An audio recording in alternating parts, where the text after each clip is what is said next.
for People's Assembly and on all of you together. And I think what Shadia referred to earlier about October in Manchester showed how we can bring all the campaigns together who oppose the Tories for whatever reason, and it's something we're not very good at, and actually coordinate days on which we were marching, meetings, films, rallies, information.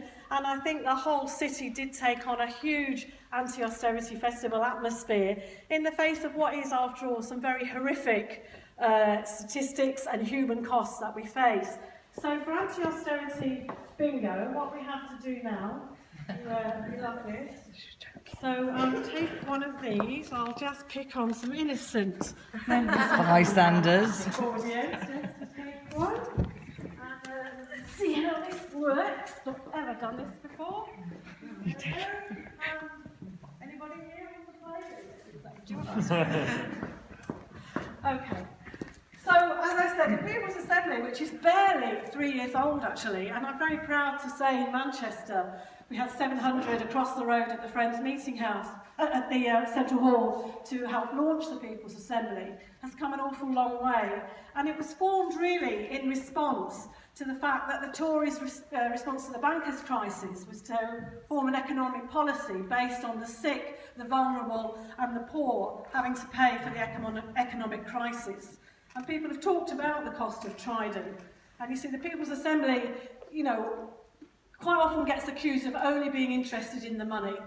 You know, oh, it's the 100 billion, we could spend it better. Of course we are interested in the money. The money is our money. We're paying for it, some of us, through our taxes, most of us here. And we want to say where it's spent. But it is also the human cost that Rebecca spoke about. Not only the horror of what anybody pressing that button in the world might evoke, but also, as Shadia talked about, the cost of war now, and we see the returning military personnel not being able to get the health and the homes that they deserve when they come back.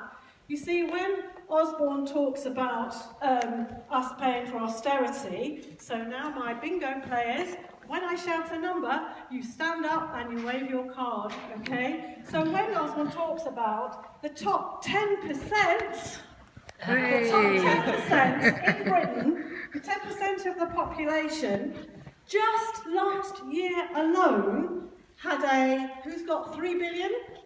Stand up. Had got a £3 billion increase. That's not their daily wage, they don't work, but actually their income or their wealth. They got a three. So if they'd just taken a pay freeze, like the nurses did, we would be £3 billion better off, and I'm sure you can all think of what we could do with that £3 billion. One thing I'm told is it would be enough to pay the gas and electric fuel bills of the whole of the UK over the winter period. So we could all have had free gas and electric if they'd have taken a pay freeze for just a year. Also the top, who's got 1%?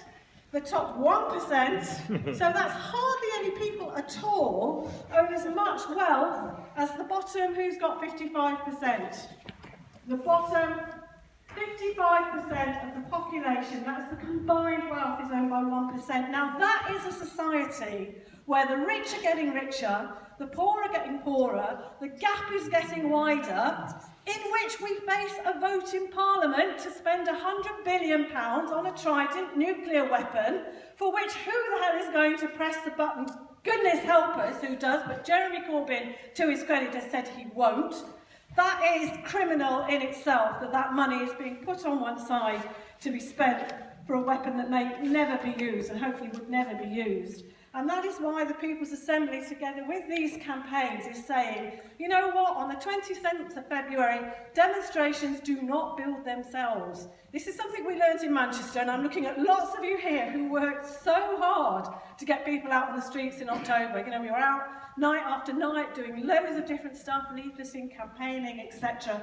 And I want to ask everybody here, you know, who actually has signed up yet to go on the 27th? It's not that far away, so you probably know in your diary, that's not enough, is it? And it's not a moralistic question, because some people can't get to London. But if you can't, Andrew and Jackie can take bookings today, you can pay for your ticket, and you can pay for some of the people who are part of our campaigns, living in the tents under the bridges in Manchester, to go on that demonstration, who can't afford the ticket for a coach. So buy a ticket for somebody else that can go. And what a shame it is that actually I don't know about you, but I am quite used to seeing those tents appearing under all, in the middle of horrible islands, traffic islands. And you think, oh, I hope they're going to get left alone there because they're not particularly treading on anybody's toes like Manchester Metropolitan University's doorstep on an open day. We need to be defending those people's rights to a decent home, and they need to be on the march with us saying, spend that 100 billion on helping people like us. Now, you talked about the cost of security, we've talked about the cost of the war on terror, the so-called war on terror. In Manchester we saw the snipers on the rooftops, didn't we, looking after the Tories. We saw a huge police presence. Haven't we got 500 extra armed police now? 600 in London. The cost of those barriers that all went up to protect the Tories from who, actually, and thank goodness they didn't work, because actually we weren't after, tearing the GMEX down. What we were after was showing the rest of the UK and the rest of the world that actually an anti-austerity economics is not an economics that is acceptable to us, and we're going to show the Tories why. And you see, I think we have a very urgent piece of work on our hands, and we need to roll our sleeves up now, because both our speakers talked about Jeremy Corbyn. Now, Jeremy Corbyn was elected on a mandate around his foreign policy, but actually with the media, the foreign policy is where he is probably most vulnerable. Look at the tirade of abuse that went towards the Stop the War Coalition for supporting a fundraising. You go and have dinner with arms dealers, that's absolutely fine. But you go and have dinner with a few people who've got a few quid who want to give money to stop war, and that's absolutely, abhorrent. And Cameron smells it. And that's why he went for that vote on Syria. Now, that was a gung-ho vote, because actually, thank goodness, in a sense, the British bombing raids have not gone to the extent that we thought they might do. So it was a kind of a two fingers up. I can win the vote in Parliament, Jeremy, even if I don't really necessarily need to organise the bombing raids to achieve the political objectives I've laid out, the kind of Tory nonsense. And he's smelling the same on Trident. He's smelling the splits in the Labour Party that will mean there's a divided approach to voting, for scrapping Trident, for stopping Trident. And one thing John McDonnell said to the People's Assembly conference was the week before the vote on Syria, the number of MPs that were thinking about, wobbling, or not quite sure about whether to vote for bombing on Syria or not, was much greater than after the weekend, when we'd systematically, haven't we, nearly all of us, written to our MPs, emailed them, gone to their constituencies, come out on the streets in the pouring rain. My goodness, Julie comes out, you go to all these lovely places, but you're also out in the pouring rain with us on the streets, which is really important. It gives us all a fantastic boost. And that is the sort of action we need to put in place between now and the 27th. Every single person here, I'm appealing to you, take at least one action to get somebody on that demonstration.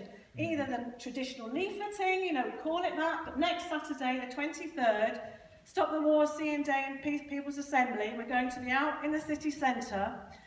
Some of the People's Assembly people are doing a flash mob, they're building a giant red button in Piccadilly Gardens, and they're going to set it up, and when a member of the public presses it, we're going to let off sirens. That might be your thing, it might not. It'll be a bit of fun, and it'll get a load of people thinking, what are they talking about Trident for? And if you like to stand on a stall and hand a few leaflets, come and do that as well. I don't know how much publicity we've got today for the demonstration, but take some with you. Leave it on the tram on your way home, put it on the bus, leave it in hospitals. We need to shower this city in the same way that we built for when the Tories came to Manchester, that this delegation from Manchester will be absolutely huge on that national demonstration. It's an urgent task. It's a task Jeremy Corbyn needs to bring his party on side. He needs to be reminded that the people of this country support his politics against Trident, and the further away we get from when he was first elected, the more the Tories try and minimise the worth. Oh, it's not about what we think, it's what about your MPs. That's what's important. It's about the parliamentary level. No, it isn't. It is about what we think, and we have to get out onto the streets. And I don't apologise for it being in London, because I think we do have to go to the heart of the beast. We have to go to the place. And at the calendar this year, when you think about it, we're going to march against Trident. We're going to march against racism. I think it's March the 19th. And on the 16th of April, we'll be marching for homes, health, housing and jobs. That will be the next National People's Assembly march against austerity. I won't need 5 minutes. You enjoy playing your little bingo game, I hope.